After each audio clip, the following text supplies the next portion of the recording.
Opa, e aí, pessoal? E aí, Vamos, gente? vamos aí começar a nossa aula, né? Antes da gente começar de fato, a gente gostaria de se apresentar para vocês, né? Nesse momento de pandemia, a gente não está podendo se encontrar pessoalmente, né? A gente está nesse modelo diferenciado, né? De aulas gravadas, mas mesmo assim a gente vai se apresentar, né? Para tentar criar aí um pequeno vínculo com vocês, né? Então, um pouco sobre nós, né? Eu sou o Gustavo, na verdade, eu sou analista de sistemas, né? Analista de suporte, não trabalho ainda com educação, mas é o meu grande desejo, né? Por isso que eu estou estudando licenciatura e estou tendo agora essa experiência, né? Como estagiário da professora Mônica. Eu sou a Monique, eu sou tia teacher. Na verdade, eu sou professora de inglês, eu trabalho com isso já há 3 anos, né? Mas já dou aula aí há quase 5 anos, dava aula de matemática antes de inglês, né?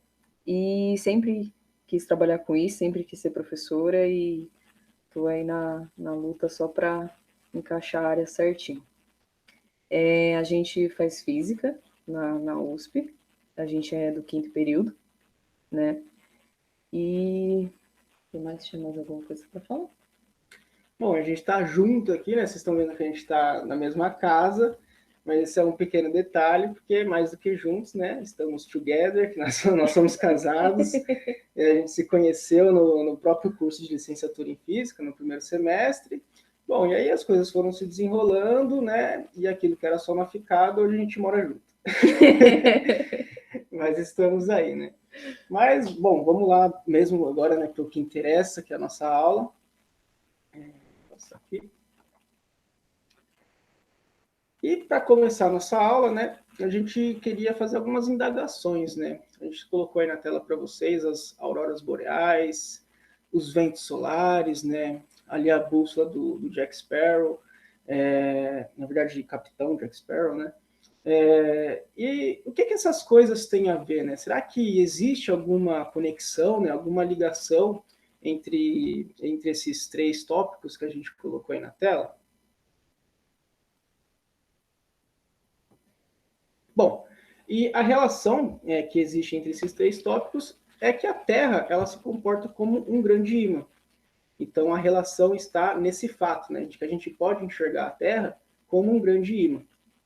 E alinhado a essa questão, né, da Terra ser um grande ímã, a gente propõe a seguinte questão para vocês, né? Por que a bússola aponta sempre para o norte, né? Então, o que todas essas perguntas têm a ver, né? Qual que são as conexões, né, entre esses assuntos? Tadã! Esse é o nosso cara.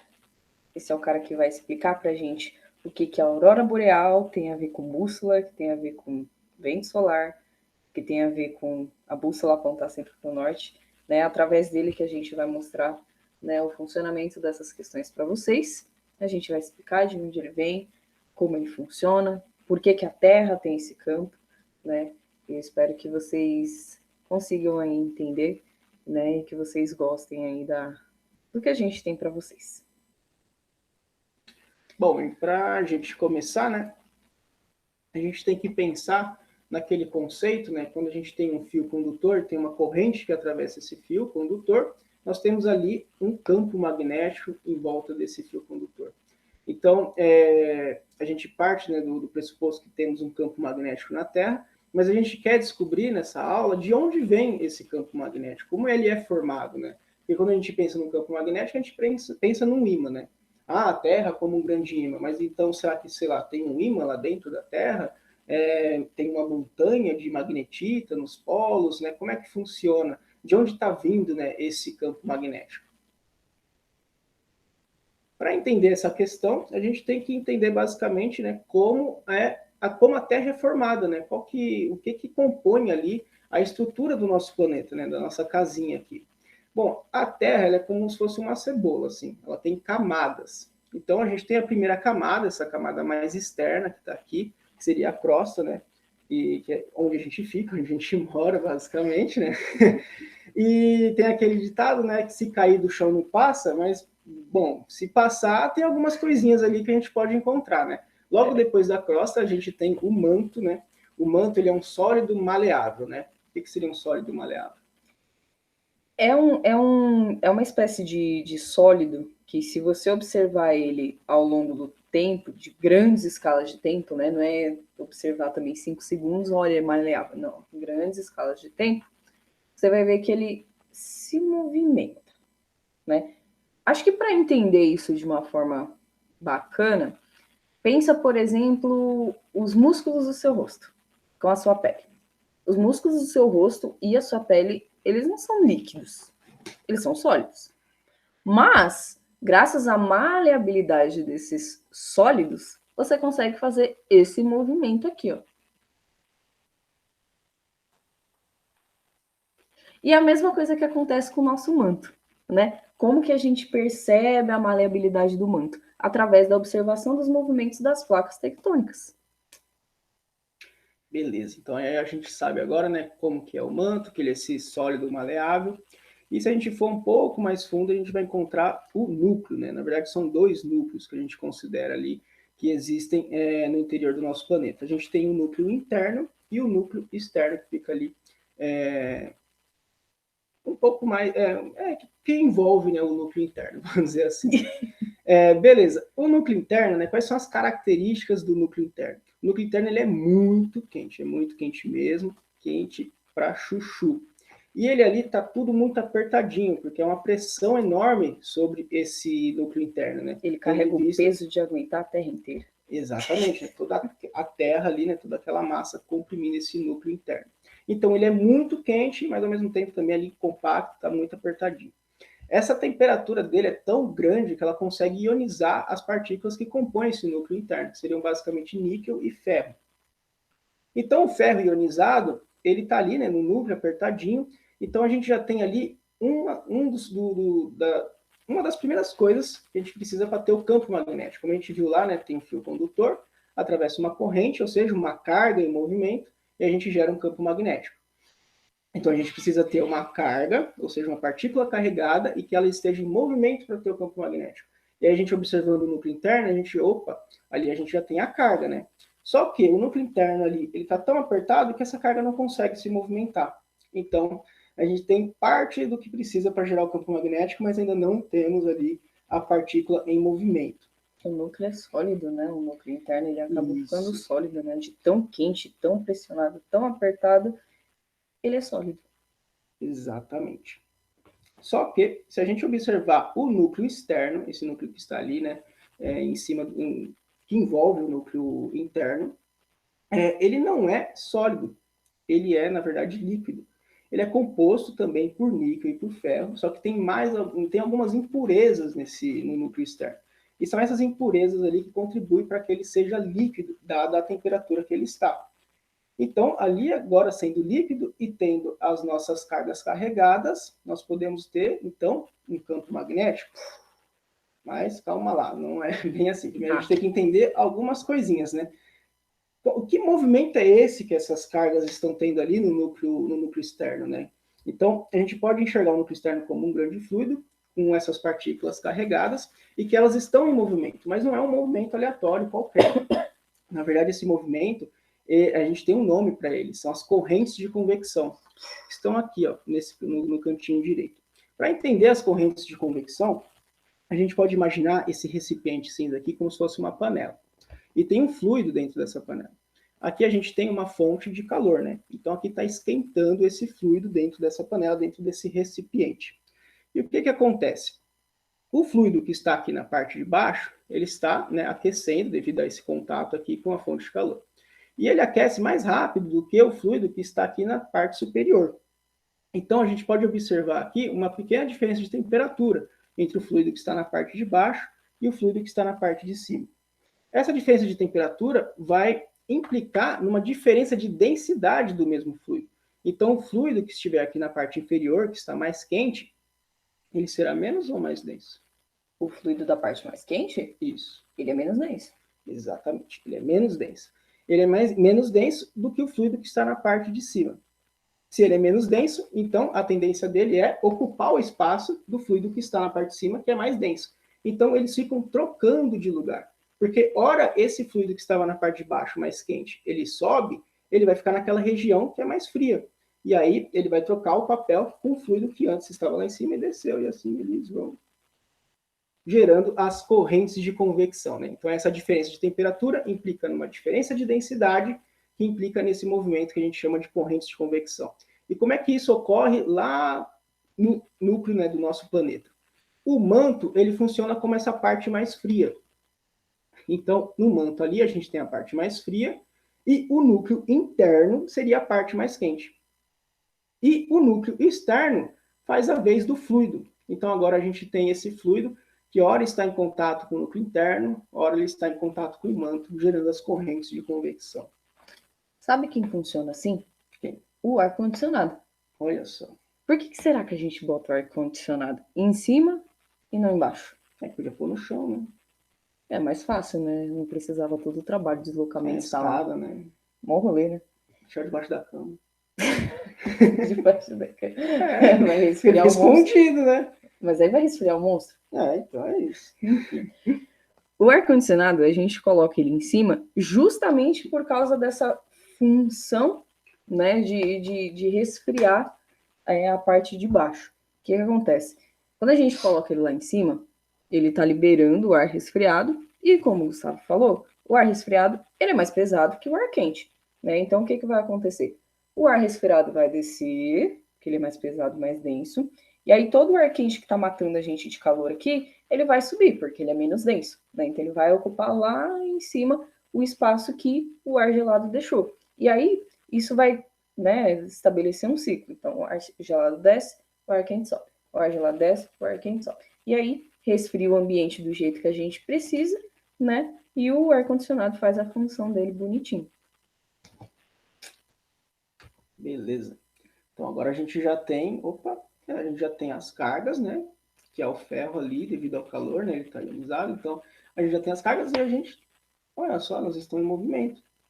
Então, é isso. Campo. A gente tem um campo magnético. Será que é isso? Será que é só isso, na verdade? E aí? Então, não é só isso. Além desse movimento das correntes de convecção, a gente tem também um movimento relativo entre as camadas da Terra. Então, a Terra é formada por camadas, e essas camadas, elas têm movimentos relativos entre si. Então, ela tem diferenças de velocidade. Uma gira mais rápido que a outra, né? O núcleo gira mais rápido que o manto, que gira mais rápido que a crosta, que gira mais... Não, é só isso. Enfim. Então, a gente tem também esses movimentos relativos entre as camadas. E esse combo aí, é tudo junto, na verdade, né? É o movimento relativo entre as camadas, junto com as correntes de convecção ali do núcleo externo, que propiciam, né, que a Terra tenha esse maravilhoso campo magnético que a gente pode ver aqui nas imagens. Fluxo do efeito de Coriolis. Depois a gente deixa um link aí na descrição para vocês entenderem melhor. Como é o nome? É efeito Coriolis. Coriolis. Eu falava Carolinas. Bom, aí, né, a gente tem agora o campo magnético da Terra, né? E aí vocês lembram daquela primeira questão que a gente colocou lá no início, né? Que seria, mas por que, né, que a bússola aponta sempre para o norte, né? Por que ela aponta sempre para uma direção apenas? Bom, a bússola, na verdade, é um pedacinho ali de metal imantado. E quando a gente pega um pedacinho ali do material e a gente imanta ele, a gente também depois vai explicar melhor esse processo de imantação. Na verdade, a gente vai deixar um link também para vocês verem, mas a gente vai falar desse processo de imantação mais para frente no nosso experimento. Bom, esse pedacinho de metal imantado, ele vai funcionar como um pequeno ímã. Então, é como se ele tivesse ali um polo norte e um polo sul, como vocês já devem ter visto, né, na questão dos ímãs. Bom, então ele tem um polo norte e um polo sul. E o que acontece? Nós temos um grande campo magnético em volta da Terra. Então, haverá necessariamente uma interação entre esse campo, esse imãzinho, que é o pedaço de material imantado, e o campo magnético da Terra. Imãzão. Imãzão. Como nós podemos ver aqui na imagem, a gente tem o quê? As linhas de campo magnético, elas sempre saem do polo norte e vão até o polo sul. E nós temos aqui... Tá ao contrário. Não, é que sai do Polo Norte e vai para o Polo Sul. Tá certo. É. Bom, então a gente tem aqui a Terra, né, como um grande ímã. Então a gente pode imaginar lá que teria um grande ímã, mas a gente já sabe que não é um grande ímã, né? Toda aquela a corrente de convecção lá ali no núcleo externo e tudo mais. Mas a gente pode simplificar, né, enxergando ele como um grande ímã e as linhas de campo magnético saindo do Polo Norte e indo até o Polo Sul. Ih, tá doido, mas tá de cabeça para baixo. Então, por quê, né? A bússola aponta sempre para o norte, mas a gente sempre tem essa imagem do norte, né? Lá para a Europa, para a América do Norte, né? Então é justamente isso. Tem essas questões históricas também envolvidas. Então, a bússola, sendo esse pequeno ímã, ela para apontar para o norte, né? Como a gente sabe, né? Que nas interações magnéticas, os opostos se atraem e os iguais se repelem. Exatamente. Então, para a bússola, né, para o seu polo norte ali tá alinhado com esse polo norte da Terra, na verdade, ele está se alinhando com o polo sul magnético da Terra. Eita. Então a gente tem, ó, vamos lá, vamos com calma. Então nós não tá de cabeça para baixo. Não, estamos corretos. Então nós temos aqui o polo norte geográfico da Terra. Foi uma convenção, tá? Que fique bem claro que a determinação de polo norte geográfico, polo sul geográfico é uma convenção, uma galera lá se reuniu e decidiu que tá, aqui polo norte, tá, aqui polo sul. E nós temos aqui, né, as bússolas. Então, as bússolas estão orientadas apontando para o norte. Então, elas têm o polo norte aqui das bússolas, que são atraídos pelo polo sul magnético da Terra, mas que, por convenção, é o polo norte geográfico. É meio confuso, né? A gente tem que ficar ligado nessa questão. Na imagem, se vocês notarem aqui, ele coloca polo norte geográfico e polo norte magnético. Foi convenção também, tá bom? Vocês veem que o ímã, que aqui é representado pela Terra, ele está posicionado corretamente, né? O sul e o norte, para fazer a questão da interação com o ímã.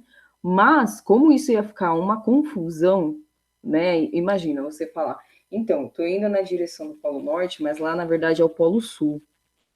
Imagina a confusão que é assim. Então... Para onde que eu tô indo? E aí, ficou melhor colocar que o Polo Norte geográfico, né, que já era uma convenção decidida, e deixar o polo magnético como polo norte magnético e polo sul magnético. Quando a gente quiser falar dos polos da Terra, a gente chama de polo geomagnético. Então, é o polo geomagnético, o polo sul geomagnético, que está aqui alinhado com a bússola, e o polo norte geomagnético, que está aqui no polo sul geográfico, no polo sul magnético, que foi adotado por convenção. Então, aqui é basicamente o que, né? Nós temos aqui polo norte magnético, polo sul magnético da bússola, que está alinhado com o polo norte geográfico e o polo sul geográfico, nessa relação de que opostos se atraem e os iguais se repelem. Bom, as bússolas, galera, elas foram muito importantes, né? É bom a gente ter isso em mente lá atrás, né? Por quê? O campo magnético da Terra, a gente pode simplificar ele como se ele fosse um campo uniforme, ou seja, ele vai se comportar da mesma maneira, com as mesmas características em todos os pontos do planeta, basicamente. Então, se a gente tem um instrumento que está alinhado a esse campo, né, e ele se comporta da mesma maneira em todos os pontos do globo, nós temos um excelente instrumento de orientação, porque não importa onde a gente esteja, ele vai estar sempre apontando para uma direção só. E foi isso que ajudou, né, o pessoal lá atrás, nas grandes navegações, por exemplo, a se orientar, né, na navegação marítima. Não só a bússola, né, também haviam outros métodos, outros instrumentos, mas a bússola foi muito importante também nesse período por causa das grandes navegações, né? Então é um instrumento muito antigo, a bússola, e que tem essa característica bem bacana, né? E que mostra para a gente também como que o ser humano, interagindo com a natureza e tendo uma relação assim de domínio do conhecimento, né? Ou seja, você compreender que você tem um determinado material, que ele se alinha com o campo magnético da Terra, né? Você conseguir observar, você conseguir perceber que ele está sempre apontando para a mesma direção, né? Eles podiam não ter esse entendimento de campo magnético e tudo mais que a gente tem hoje com o avanço científico, mas eles notaram que, olha, está apontando sempre para a mesma direção. Então a gente pode usar isso para se orientar, né? Porque a gente pode ir para qualquer lugar a gente vai estar sempre ali com algo que está apontando para onde fica a nossa casa, né? Então, daí a importância disso tudo. E em resumo, vou fazer o resumão aí de tudo. É só uma imagem que junta aquilo que o Gustavo falou, né? Movimento de rotação, né? Aqui ele mostra especificamente da crosta, mas é só vocês imaginarem que por dentro, o manto, o núcleo e tal, eles também estão girando aqui, ele abre, nossa, ele abre logo em seguida, eu tô falando que tá mostrando só da crosta. Mas enfim, ele mostra, né, o movimento da Terra, aí se junta com a questão do núcleo líquido, né, que tem a movimentação das cargas elétricas, que é o que a gente precisava, né, juntou tudo, Jutsu, Coriolis, e aí a gente tem o nosso campo magnético. E aqui, né, como vocês podem ver na Terra, o imãzão da Terra, né, posicionado corretamente, polo sul geomagnético, polo norte geomagnético, e aqui o alinhamento do polo norte magnético da bússola, polo sul magnético da bússola. E aí, polo norte geográfico, polo sul geográfico, adota por convenção dessa forma aqui, para que não fique uma confusão, as pessoas não se percam e não aconteça igual aconteceu, né? Os caras foram com a bússola para a Índia e acharam o Brasil. Ah, estamos nós. É. Opa! Eita! Então... porque tinha a bússola, né? A bússola do Capitão Jack Sparrow, mas também tinha as auroras, né? Tinha os ventos solares. Eita, do E que aí? tem a ver? Bom, essa é sua. Vamos lá. A gente sabe que o Sol é uma estrela, né? É a nossa estrela que fornece calor, energia, né? Energia e tal, que mantém a gente vivo também. Se não fosse ele, obrigado, Sol, também é nóis. A gente não tava aqui. O Sol, ele emite constantemente quantidades de partículas, né, da sua camada mais externa, que a gente chama de corona. Corona. Essa camada mais externa faz essa emissão de partículas, né, constantemente, e a gente chama essa emissão de ventos solares. É como se a corona do Sol fizesse assim. Que doido. O sol tá soprando. É realmente. Ele está soprando muitas partículas em velocidades muito altas e com uma alta carga energética. É complicado, né? E essa emissão de partículas, essa emissão de massa, né, do Sol, ela acontece para todas as direções do espaço. Imagina, o Sol é uma bola gigante, né? Então, ele emite isso para todas as direções no espaço, inclusive na nossa direção. E aí, o que acontece?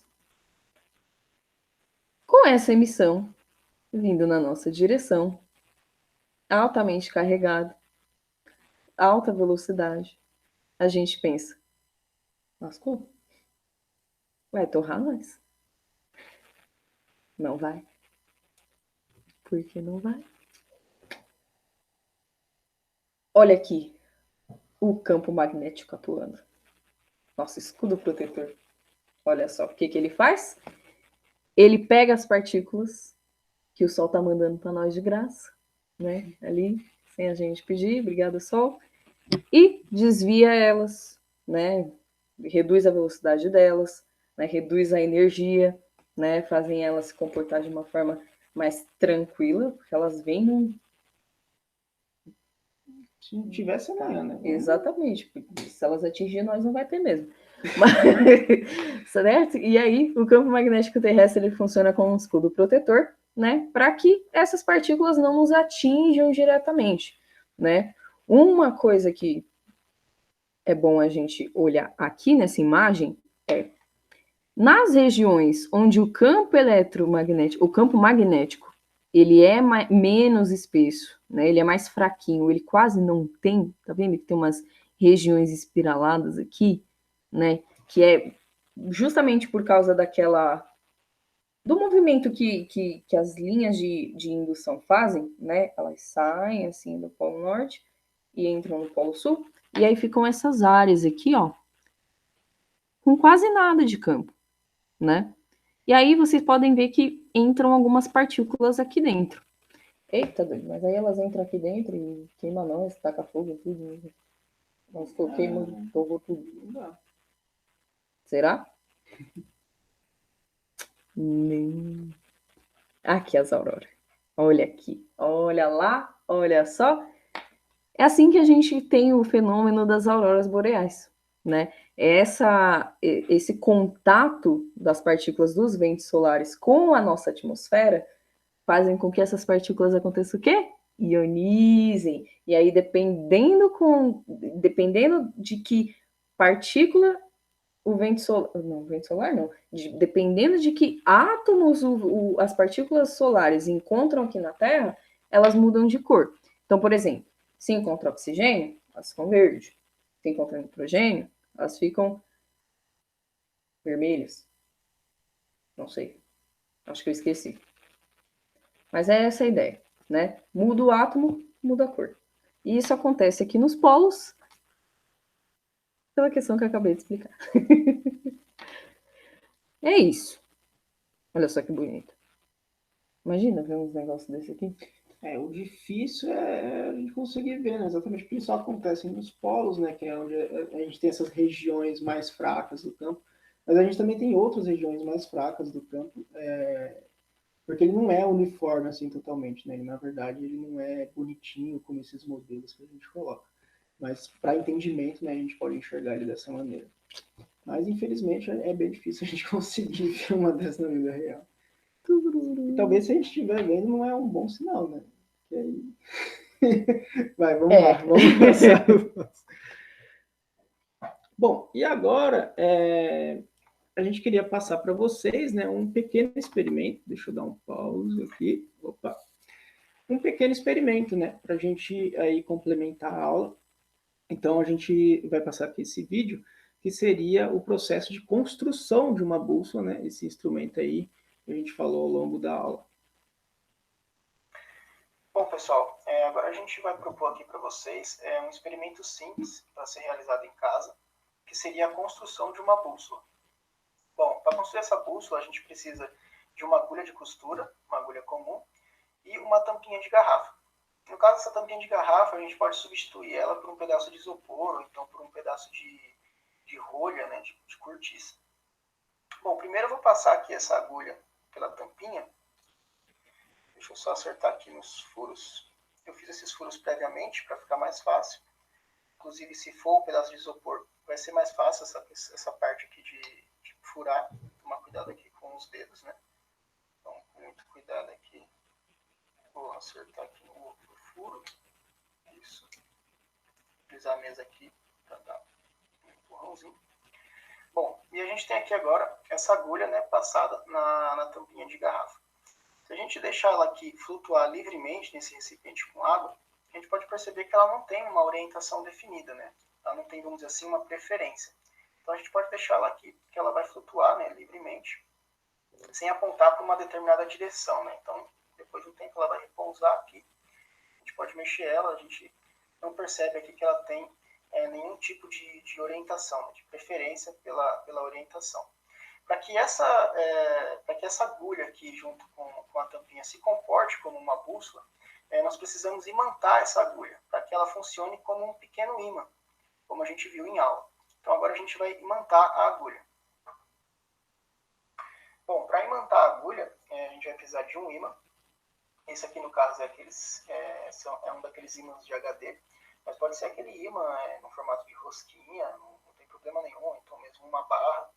O importante é que seja um ímã. E a questão aqui é o processo para imantar a agulha. Né? No caso, a gente vai esfregar essa agulha no ímã, só que seguindo sempre o mesmo sentido. Então a gente vai repetir aqui esse processo algumas vezes. O importante é que seja sempre no mesmo sentido. A gente vai fazer aqui algumas repetições, né, o suficiente para imantar a agulha.